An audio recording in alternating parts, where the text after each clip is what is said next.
ప్రపంచవ్యాప్తంగా మద్యపానం వల్ల ఏటా 26 లక్షల మంది మరణిస్తున్నారు అని ప్రపంచ ఆరోగ్య సంస్థ వెల్లడించింది. మద్యపానం వల్ల గుండె జబ్బులు, కాలేయ క్యాన్సర్, మానసిక ఆరోగ్యం తదితర వ్యాధుల ముప్పు పెరుగుతోందని డబ్ల్యూహెచ్ఓ తెలిపింది.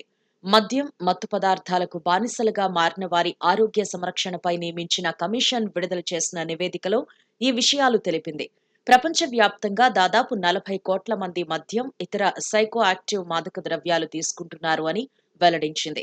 వీటిలో 20 కోట్ల 90 లక్షల మంది మద్యపానానికి అలవాటు పడిన వారు ఉన్నారు అని ఆ నివేదిక అంచనా వేసింది. ప్రజా ఆరోగ్యానికి మద్యపానం తీవ్రమైన ప్రమాదకారి అని, అధిక మోతాదులో మద్యం సేవించే వారికి అనేక దుష్ప్రభావాలు కలుగుతాయని ప్రపంచ ఆరోగ్య సంస్థ చెప్పింది. ప్రజారోగ్యం, వారి సంక్షేమం మెరుగుపడాలి అంటే మద్యం వినియోగాన్ని అరికట్టడానికి మనమంతా కట్టుబడి ఉండాలి అని సూచించింది. అయితే ఐరోపా ఖండంలోని దేశాలే మద్యం వినియోగంలో ముందు వరుసలో ఉన్నాయని, ఆ దేశాల్లో ఒక్కో మద్యపాన ప్రియుడు సగటున ఏటా 9.2 లీటర్ల మద్యాన్ని సేవిస్తున్నారు అని డబ్ల్యూహెచ్ఓ నివేదిక తెలిపింది. ఐరోపా తరువాత అమెరికా ఖండంలో మద్యానికి అలవాటు పడిన వ్యక్తి సగటున ఏటా 7.5 లీటర్ల మద్యం తాగుతున్నాడు అని వెల్లడించింది.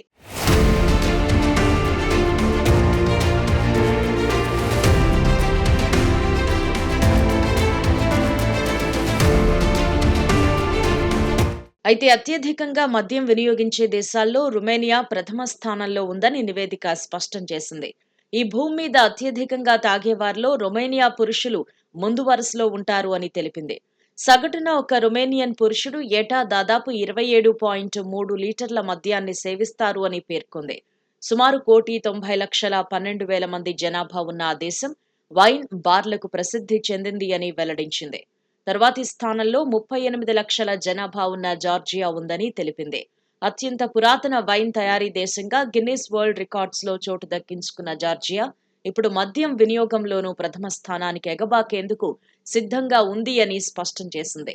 ఏటా జార్జియన్లు సగటున 14.33 లీటర్ల స్వచ్ఛమైన ఆల్కహాల్ సేవిస్తారు అని తెలిపింది.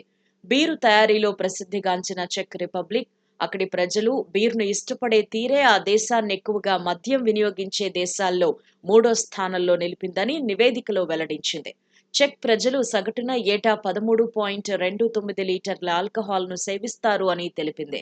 మరోవైపు మద్యపానం వల్లే కాకుండా కల్తీ మద్యం వల్ల కూడా ఎక్కువ మంది చనిపోతున్నారు అని ప్రపంచ ఆరోగ్య సంస్థ నివేదిక చెబుతోంది. రష్యాలో కల్తీ మద్యం సేవించి సగటున ఏటా 900 మంది చనిపోతున్నారని, ఇరాన్లో 2020లో కల్తీ మద్యం తాగి 44 మంది చనిపోయారు అని స్పష్టం చేసింది. 2018లో ఇండోనేషియాలో 45 మంది కల్తీ మద్యం తాగి ప్రాణాలు కోల్పోయారు అని నివేదికలో తెలిపింది. స్థానికంగా మద్యం తయారు చేసేటప్పుడు తగిన జాగ్రత్తలు తీసుకోకపోవటం వల్లే మద్యం కలుషితమవుతుందని అంచనా వేసింది. ప్రభుత్వాల అనుమతులున్న కంపెనీలు మద్యం తయారీలో అనేక ప్రమాణాలను పాటిస్తాయని తెలిపింది. కానీ ధరల పెరుగుదల కారణంగా కొందరు పేదలు బ్రాండెడ్ మద్యాన్ని కొనుగోలు చేయలేక స్థానికంగా లభించే మద్యాన్ని సేవిస్తున్నారు అని పరిశోధనలు చెబుతున్నాయి. ఇక ఇటీవల తమిళనాడులో కల్తీ సారా తాగి 219 మంది బాధితులు ఆస్పత్రి పాలయ్యారు. మొత్తం 57 మంది చనిపోయారు. కల్తీ మద్యం వల్ల బెంగాల్లో 2011లో 170 మంది, 2009లో గుజరాత్లో 100 మంది, 2015లో ముంబైలో 100 మంది మరణించారు.